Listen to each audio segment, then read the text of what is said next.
नमामि संस्कृतम। दोस्तों UPSC Sanskrit optional 2022 के paper पर हम डिस्कशन कर रहे थे। हमारा एनालिसिस चल रहा था पेपर का। इसी क्रम में हम पूर्व के वीडियोस में प्रश्न संख्या 1 जो मूलतः व्याकरण से संबंधित होता है, प्रश्न संख्या 2 जो कि भाषा विज्ञान से संबंधित है। इसमें अन्य भी प्रश्न पूछे जा सकते हैं जैसा कि आपको बताया गया था।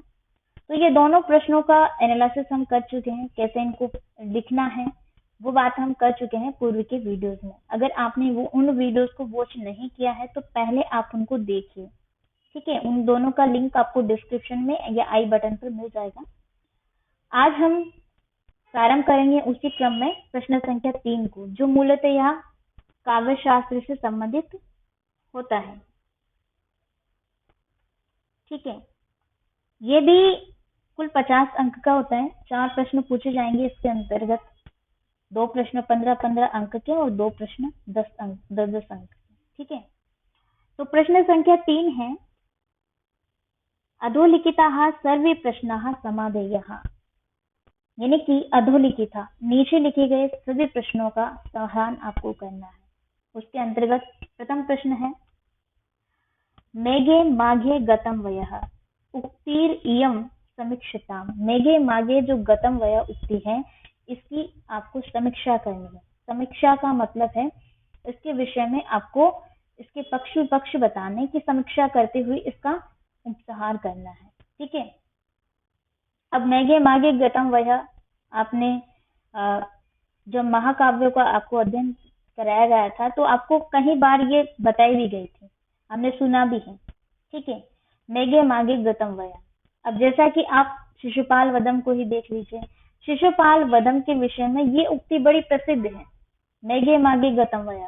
शिशुपाल वधम महाकाव्य के विषय में कहा गया है कि ये जो महाकाव्य है इसके पांडित्यपूर्ण एवं हृदय आहदक प्रस्तुतिकरण के कारण रसिक जनों एवं काव्य शास्त्रियों ने ही इस काव्य को, यानी कि इस काव्य के कवि माघ को अनेकानेक उपमाओं से अलंकृत किया है, अर्थात विभूषित किया है। उनका मानना है कि जो शिशुपाल वधम महाकाव्य है, इसके आ जाने के पश्चात अन्य जो भी प्रसिद्ध रचनाएं रही हैं संस्कृत साहित्य में, उनकी ख्याति दब गई तथा विद्वत समाज माघ की ये कृति अब सिरमौर हो गई। शिशुपाल वधम के पांडित्यपूर्ण वर्णन एवं अलंकारिता के कारण समीक्षकों ने इसके लिए अनेक उक्तियों का कथन किया है और ये समीक्षा की है। मेघे माघे गतम वयः। मेघे माघे गतम वयः से क्या तात्पर्य है दोस्तों? मेघे यानी कि जो मेघ है महाकवि कालिदास का मेघदूतम, ठीक है, और माघ का शिशुपाल वधम, माघे माघ का शिशुपाल वधम, ये दोनों काव्यों के विषय में ये उक्ति बड़ी प्रसिद्ध है। इसके विषय में कहते हैं कि मेघदूतम और माघ अर्थात शिशुपाल वधम को समझने में उम्र चली गई अर्थात किसी व्यक्ति से उसके किसी सुहृद अर्थात मित्र ने पूछा कि तुमने अपनी संपूर्ण उम्र किस कार्य में बिता दी। प्रश्न किया उसने अपने मित्र से, कि उसके मित्र ने प्रश्न किया कि तुमने अपनी संपूर्ण उम्र किस कार्य में बिता दी। तो इस प्रश्न पर उस व्यक्ति ने कहा कि कालिदास की रचित मेघदूत, ठीक है, कालिदास द्वारा रचित मेघदूतम और माघ रचित शिशुपाल वधम,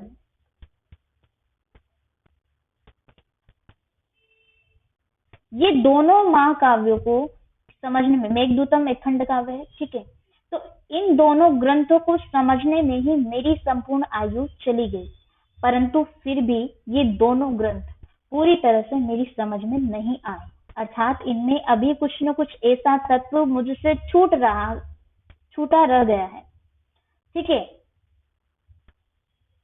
जिसको समझने के लिए मैं आज भी निरंतर इस ग्रंथ रत्न द्वय का अध्ययन करता रहता हूँ।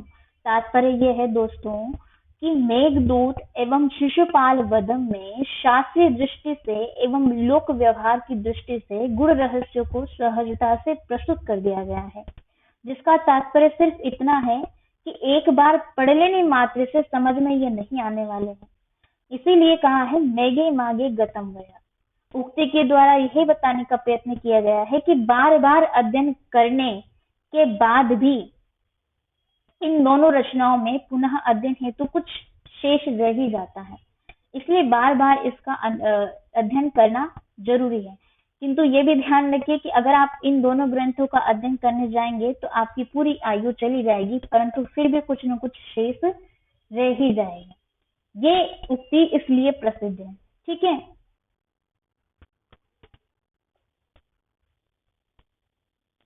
अगला प्रश्न है, संस्कृत नाट्य परंपरायाः उत्पत्ति विकासयोः समीक्षा कार्य। उत्पत्ति विकासयोः, प्रश्न को ध्यान से देखिएगा कि संस्कृत नाटकों के विषय में बात की जा रही है। अब नाटकों के उत्पत्ति विकास, महाकाव्यों का उत्पत्ति विकास, खंड काव्यों का उत्पत्ति विकास, ये इस प्रकार के प्रश्न होते हैं। तो इनमें आपको क्या करना है, प्रश्न पर ध्यान देना है, फोकस करना है कि प्रश्न है किस चीज पर, शब्द है क्या। तो यहाँ पर शब्द है नाट्य। नाट्य का मतलब है नाटक। तो नाटकों का प्रचलन कब से रहा है, उनकी उत्पत्ति कैसे हुई है, उनका विकास कैसे हुआ है, ये बात आपको बतानी है। इस चीज को जरूर ध्यान में रखिए। ठीक है, तो संस्कृत नाटकों की परंपरा कहाँ से चली आ रही है, ऋग वैदिक काल से जब से हम देख रहे हैं। तो ऋग वैदिक काल में कहा जाता है उसके विषय पर समाज सूक्तों से भी नाट्यों की उत्पत्ति का सिद्धांत प्रचलन में है। इस विषय में मैक्स मूलर इत्यादि जो भी महान विद्वान रहे हैं, ये भी इसका समर्थन करते हैं, मतलब ये भी इस मत को प्रस्तुत करते हैं। जैसे कि ऋग्वेद में ही कहा गया है कि भारतीय नाट्य का विकास ये ऋग्वेद में मतलब प्राप्त हो जाता है। जैसे कि सरमापणि का संवाद, पूर्वा उर्वशी का संवाद, यमी का, विश्वामित्र नदी का, अगस्त्य लोपामुद्रा तथा नेमि इंद्र जैसे समाज सूक्तों से हमें ये ज्ञात होता है। ये जो सूक्त है ये वैदिक कर्मकांड से संबंध नहीं है। इनमें जो पूर्व मान्यताएं हैं, जो भी इनमें संवाद हुआ है, वो छोटे छोटे नाटकों में विभाजित हो गया है। वहीं से ऐसा कहा जाता है कि नाटकों का प्रारंभ हुआ है, वहीं से नाटकों की उत्पत्ति हुई है। ठीक है, और भी अन्य सिद्धांत हैं। देवी उत्पत्ति का सिद्धांत, महामुनि भरत के नाट्य शास्त्र में नाटकों के देवी उत्पत्ति से संबंधित चीजें बताई गई। ठीक है, और भी कई सारे इसके हैं। आप इसको जब आप इसका प्रश्न लिखने जाएंगे, उत्तर लिखने जाएंगे, तो आप इसको ऐसे प्रारंभ करिएगा जैसे कि इसके विषय में भरत मुनि ने कहा है। ठीक है, यो अयम स्वभावो लोकस्य सुख दुख समन्वितः सो अंग गादे भिन्न योपेतो नाट्यम इति अभिधीयते। ये भरत मुनि ने कहा है नाट्य शास्त्र में। इसका तात्पर्य होता है कि सुख दुख आदि से समन्वित लोक का स्वभाव जो है, जब आंगिक, वाचिक और सात्विक और आहार्य रूपी चतुर्विध अभिनयों के द्वारा रंगमंच पर अभिनीत किया जाए तो वो नाट्य कहलाता है। मतलब आपको एक भूमिका प्रस्तुत करनी है, फिर बताना है कि नाटकों की उत्पत्ति कैसे हुई है, उनका विकास कैसे हुआ है। जैसे कि वीर पूजा से भी नाटकों की उत्पत्ति का सिद्धांत बताया गया है। ठीक है, इसमें ऋग्वे एक विद्वान है जो पाश्चात्य विद्वान कहे जाते हैं, और इन्होंने इस मत को, मतलब ये इनका प्रमुख मत है कि वीर पूजा से नाटकों की उत्पत्ति हुई है। और कहते हैं कि नाटक जो है प्रायः सुखांत होते हैं एवं इनका प्रमुख लक्ष्य भी वीरों के प्रति सम्मान न होकर के रसाभिव्यक्ति रहता है। तो वीर जो लोग होते हैं उनकी पूजा से संबंधित है, और वहीं से कहते हैं कि नाटकों की उत्पत्ति हुई है। और भी हैं, नृत्य से नाटकों की उत्पत्ति हुई है। जैसे कि पहले पूर्व में नृत्य जो भी किए जाते थे, जैसे वेदों में तथा ऐतरेय, कौशिकी और गोपथ ब्राह्मण जैसे कि वैदिक वाङ्मय में नृत्य, संगीत एवं चित्र आदि आनुषंगिक कलाओं के विकास के भी प्रमाण प्राप्त होते हैं। और ऐसा कहा जाता है कि जब उस समय इन ब्राह्मणों इत्यादि में बताया गया है कि जब नृत्य किए जाते थे तो उन नृत्यों से ही इस नाटकों की उत्पत्ति हुई है, इन नाटक की उत्पत्ति हुई है, और जिन्हें भारतीय नाटकों का आधार माना जाता है। ये जो प्रमाण है, आनुषंगिक कलाओं का विकास, वाङ्मय में नृत्य, संगीत, जैसे कि संगीत हमें वैदिक काल में ही देखने को मिलता है। 4 वेद हैं, तो उनमें से संगीत पहले ही प्रचलन में था।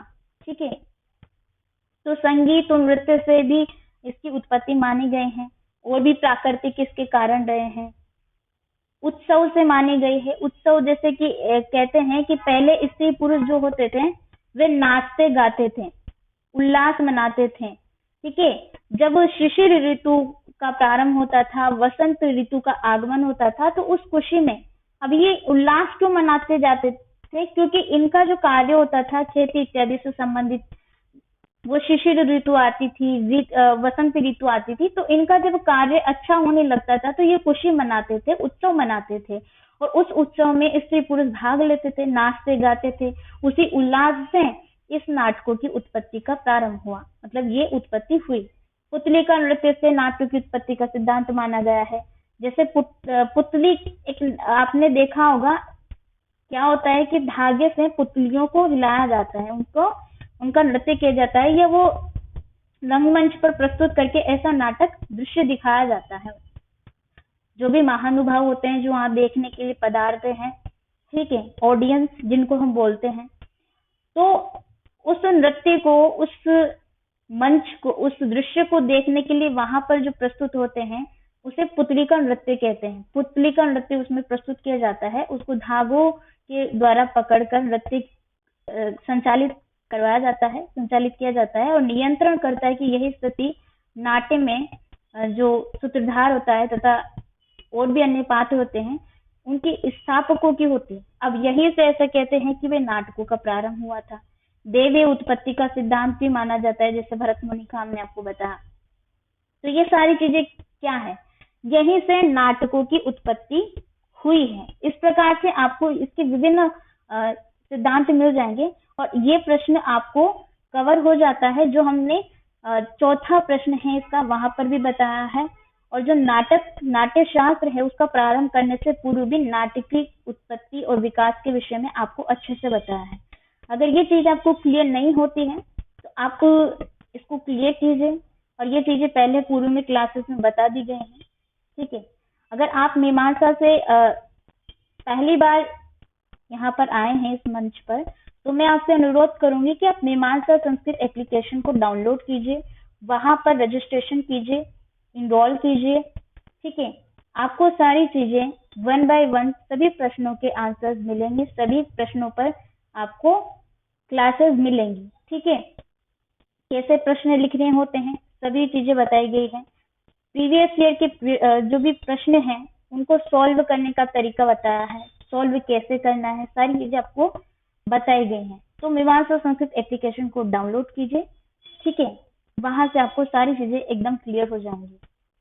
आगे का प्रश्न है, यदि हास्ति तद अन्यत्र यन्य हास्ति न तत् क्वचित् उक्तिरियं विविच्यताम्। ये महाभारत की एक उक्ति है। ठीक है, तो इस उक्ति पर, ये उक्ति भी जैसे हमने आपको बताई है प्रश्न संख्या 4 के अंतर्गत, जो कि इतिहास का प्रश्न है इसी पेपर में, उसमें कवर होती है, और ये चीज आपको बता दी गई है कि ये क्या है, इसका मतलब क्या है। ठीक है, तो यदि हास्ति तद अन्यत्र यन्य हास्ति न तत् क्वचित्, जो कि महाभारत से संबंध रखती है। देखिए दोस्तों, महाभारत जो है वो भगवान कृष्ण द्वैपायन व्यास की कृति है, जो वेद संहिता के त्रिधा व्यवस्थापक एवं पुराणों के भीतर इसको रचनाकार माने जाते हैं, मतलब ये रचनाकार माने जाते हैं कृष्ण द्वैपायन व्यास। इन्होंने 100 लघु पर्वों तथा 18 बड़े पर्वों में विभक्त प्राय ये जो विशाल ग्रंथ है इसकी रचना की, जो कि भारतीय इतिहास का एक क्या है, प्रमाणिक स्रोत है। ठीक है, अब इसमें इस उक्ति का तात्पर्य है कि यदि हास्ति तत् अन्यत्र यन्य हास्ति न तत् क्वचित्, अर्थात जो विषय इस ग्रंथ में वर्णित है, अर्थात महाभारत में बताया गया है, जो भी अक्षौहिणी सेना हो गई, वीर योद्धा हो गए, अहल हो गए, ठीक है, बहुत सारी चीजें हैं, बहुत सारे अस्त्र शस्त्र हैं, कि जो भी भंडार, जो भी चीजें यहाँ पर वस्तु दिखाई देती है महाभारत में वर्णित है, वही अन्यत्र भी वर्णित है, अर्थात संपूर्ण संसार में वर्णित है। संपूर्ण संसार में वो चीज मिल जाएगी जो महाभारत में है। किंतु ऐसा कहा गया है इस ग्रंथ की महत्ता को बताते हुए कि जो चीज महाभारत में वर्णित नहीं है, जो महाभारत में नहीं मिलती है, वो कहीं भी इस पूरी दुनिया में, पूरे देश में कहीं भी नहीं है, अन्यत्र नहीं है। ठीक है, इस उक्ति का तात्पर्य यह है, कहने का मतलब यह है कि जैसे हमने आपको बताया कि ये एक विशाल ग्रंथ है, महाभारत एक विशाल ग्रंथ है, भारतीय इतिहास का एक प्रमाणिक स्रोत है। इसी में धर्म, दर्शन, अध्यात्म, भूगोल, खगोल, ज्योतिष, तंत्र, गणित, शालिहोत्र, गज विद्या, ठीक है, आलेख्य, रत्न विज्ञान, शकुन विज्ञान तथा समस्त लोक परंपराओं की व्याख्या करने वाला एक प्रमाणिक दस्तावेज है महाभारत।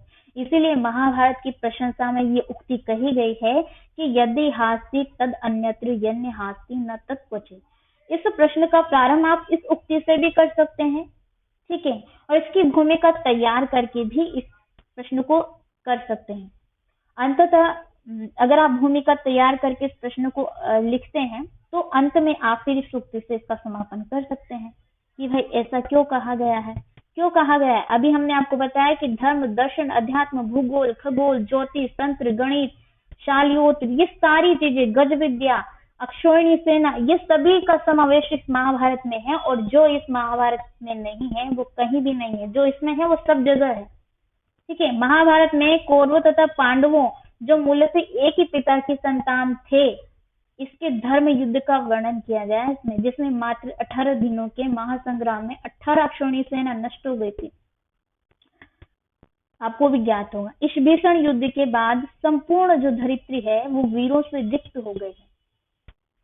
तो ऐसा कहा जाता है कि इसमें वीर भी महान महान योद्धा रहे हैं, अक्षौहिणी सेना रही है, बहुत सारी चीजें हैं जो महाभारत में है किंतु अन्य जगहों पर नहीं है। तो ये चीज है इसमें बताई गई है। आगे का प्रश्न है, उम्मीद करते हैं ये प्रश्न आपको क्लियर हो गया होगा। ये हमने प्रश्न संख्या 4 में जब हम क्लासेस कर रहे थे तो आपको बहुत अच्छे से बताए गए थे। मैगेमागम गतो वयः, संस्कृत नाट्य परंपरा का उत्पत्ति विकास, यदि हास्ति तद अन्यत्र यन्य हास्ति न तत्क्वचित्, सारे प्रश्न कवर होते हैं। और दोस्तों ये प्रश्न कोई नए प्रश्न नहीं है संस्कृत साहित्य में जो अलग से पूछे गए, ये वही प्रश्न है जो पूर्व में पूछे जा चुके हैं। ठीक है, लक्षणा, ये जो चतुर्थ प्रश्न है ये भी पूछा जा चुका है। तो ये प्रश्न हमने अपने जो मीमांसा संस्कृत एप्लीकेशन है, जो वहां भी जो भी क्लासेस हैं, प्रत्येक प्रश्न का डिस्कशन करके उसकी क्लासेस जो भी हैं आपको बता करके प्रीवियस के सभी प्रश्नों को एक संकलन प्रस्तुत किया गया है, और उस संकलन में सभी प्रश्नों के विषय में बात की गई है। कौन से प्रश्न को कैसे हल करना है, उसमें आपको क्या लिखना है, वो सारी चीजें वहां पर बताई गई है। सभी प्रश्नों का संकलन आपको एक जगह पर मिल जाएगा। ठीक है, और प्रत्येक प्रश्न की क्लास के बाद में ये सारा संपूर्ण बात आपको बताई गई है, और ये सारी चीजें वहीं पर डिस्कस कर दी गई है पूर्व में ही। फिर भी यहाँ पर हम फिर से देख लेते हैं क्योंकि ये 2022 के पेपर में फिर से पूछे गए हैं। तो अगला प्रश्न है, लक्षणा कसी विधा तस्याः स्वरूपम सद सोदाहरणम प्रतिपादिता, यानी कि लक्षणा कति विधा, इसकी कितनी विधाएं हैं, यानी कि लक्षणा के कितने प्रकार हैं, इसके स्वरूप पर उदाहरण सहित आपको प्रतिपादन करना, मतलब इसका उदाहरण सहित आपको व्याख्या प्रस्तुत करनी है, संक्षिप्त टिप्पणी। ठीक है, तो ये प्रश्न है। अब दोस्तों लक्षणा के विषय में पूछा जा रहा है आपसे, ठीक है, तो लक्षणा के कितने भेद हैं, मतलब लक्षणा के कितने प्रकार हैं, उसकी कितनी विधाएं हैं, तो आप बता सकते हैं आसानी से कि मूलतः इसकी 2 विधाएं, या आप एक डायग्राम बना करके भी बता सकते हैं। जैसे लक्षणा हो गई, अब यहाँ पर इसके लक्षणा एक शब्द शक्ति है, आपको पता है कि अभिधा, व्यंजना, लक्षणा, ये शब्द शक्तियां हैं 3। ठीक है, अब लक्षणा के यहाँ पर प्रकार पूछे गए हैं, तो इसके 2 प्रकार आप डायग्राम बनाकर अच्छे से बता सकते हैं। रूढ़ लक्षणा, ठीक है, और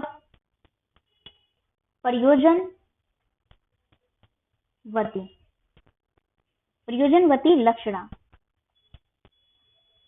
अब इनके भी और अन्य भेद होते हैं, जैसे प्रयोजनवती लक्षणा की गौणी लक्षणा हो गया, शुद्धा लक्षणा हो गया, फिर गौणी लक्षणा के भी और भेद होते हैं 2, शुद्धा लक्षणा के भी 2 अन्य और भेद होते हैं। जिस प्रकार से इनके अंदर है वहां ज्यादा डिटेल में आपको जाना नहीं, सिर्फ इन 2 चीजों को ध्यान में रखिए आप। ये चीज लिखनी है कि रूढ़ लक्षणा क्या होती है और प्रयोजनवती लक्षणा क्या होती है। तस्या स्वरूपम स उदाहरणम बताया गया है आगे कि उनके प्रकार बता करके उनके स्वरूप को उदाहरण सहित आपको क्या करना है, प्रस्तुत करना है। ठीक है, तो ये चीज आपको क्लियर हो गई होगी भाई कितने प्रकार की होती है। अब साहित्य में लक्षण शब्द शक्ति वहां होती है जहां लक्षक या लाक्षणिक शब्द का प्रयोग हो। आप इसका भूमिका तैयार करेंगे तो इस प्रकार से लिख सकते हैं कि मम्मट ने अपने काव्य प्रकाश में कहा है कि मुख्य अर्थ बाधे तद तद योगे रूढ़ितो अथ प्रवोजनात् अन्यो अर्थो लक्ष्यते यथसा लक्षणारोपिता क्रिया।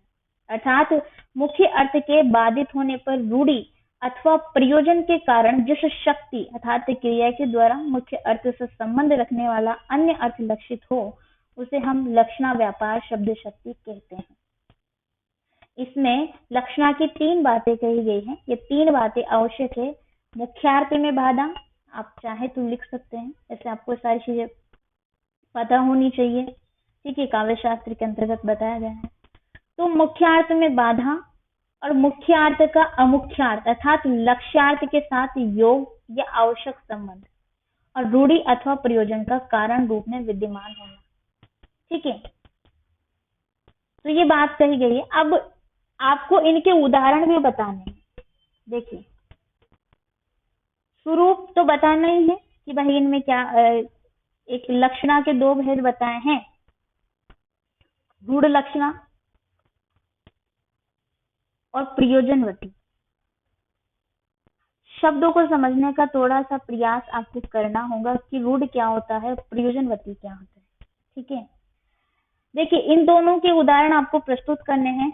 ये 2 भेद हैं, रूढ़ि अथवा प्रयोजन के आधार पर लक्षणा के 2 प्रमुख भेद हैं, रूढ़ा और प्रयोजनवती लक्षणा।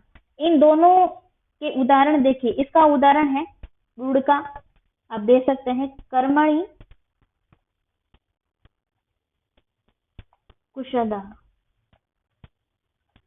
राइटिंग पर मत जाइएगा, ठीक है। और प्रयोजनवती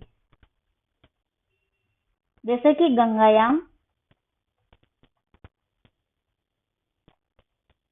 घोषा, ये उदाहरण देख लीजिए आप, अभी हमने यहाँ पर लिख दिए हैं। अब रूढ़ा लक्षणा क्या होती है, पहले ये समझ लेते हैं। पहला जो प्रकार है वो, अब यहाँ पर हमने आपको उदाहरण बताया है कर्मणि कुशलः। कुशल शब्द का अर्थ होता है कुश। कुश का मतलब आप जान गए होंगे, घास। एक ऐसी प्रकार की घास होती है दोस्तों जो बहुत नुकीली, बहुत शार्प होती है। अगर उसको कोई गलती से ऐसी जगह पर छू ले तो हो सकता है कि उसके हाथ फिर जाए, वहां से खून की बहुत धाराएं निकल जाए। तो इस विषय में इस प्रसंग में कहा गया है कि कुश यानी कि घास को उखाड़ कर लाने में जो चतुर हो। कहने का तात्पर्य है कि जो व्यक्ति उस कुशलता को रखता है वही उस घास के तिनके को छू सकता है, क्योंकि उसका एक ऐसा भाग होता है जिसको वहां से छुआ जाता है। उसका छूने का भी एक तरीका होता है। अन्य जो भी उससे अनभिज्ञ है, अगर उसने छू लिया तो हो सकता है उसके खून की धाराएं निकल जाए। इस विषय में कहते हैं कि कुश अर्थात घास को उखाड़ कर लाने में चतुर। इस कार्य के लिए चतुरता जरूरी है। इस कार्य को पूर्ण करने के लिए ऐसा कहते हैं कि चतुरता जरूरी है। अपने हाथ को क्षतिग्रस्त किए बिना कुश को उखाड़ना या उखाड़ने की कला विधि में चतुर होना, ये रूढ़ा के अंतर्गत आता है।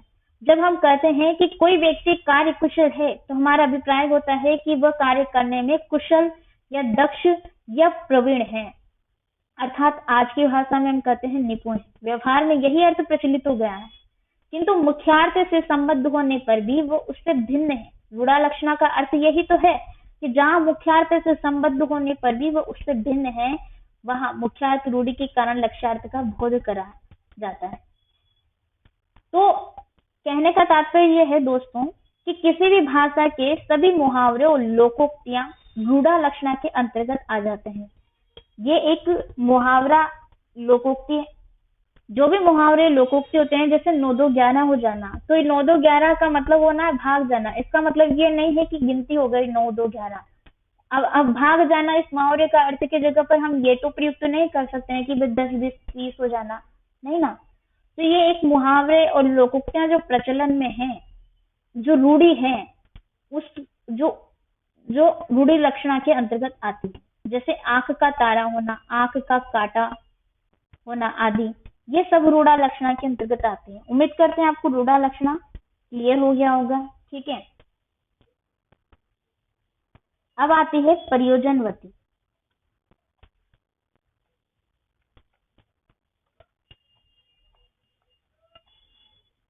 जिसका उदाहरण आपको नीचे मिल रहा है, गंगायाम घोषः। गंगायाम घोष क्या होता है?